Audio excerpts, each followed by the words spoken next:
তাই আজকে এই ৪৭তম প্রতিষ্ঠা বার্ষিকীর অঙ্গীকার হোক সকল ষড়যন্ত্র চক্রান্ত মোকাবেলা করে ইনশাল্লাহ আগামী ফেব্রুয়ারি মাসের প্রথমার্ধে আমরা বাংলাদেশে একটি অবাধ নিরপেক্ষ সুষ্ঠু নির্বাচন আমরা করব।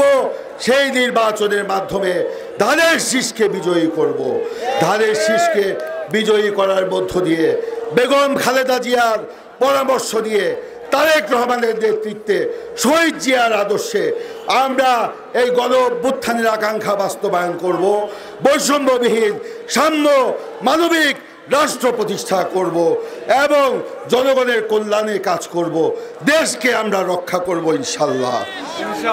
আসুন আজকে আমরা হালুয়াঘাটের মানুষ ঐক্যবদ্ধ হই, ধানের শীষের পক্ষে থাকি, বেগম খালেদা জিয়ার পাশে থাকি, তারেক রহমানের পাশে থাকি। ইনশাল্লাহ আগামী দিনে শহীদ জিয়ার রাজনীতি জয়লাভ করবে, জয়লাভ করবে, জয়লাভ করবে।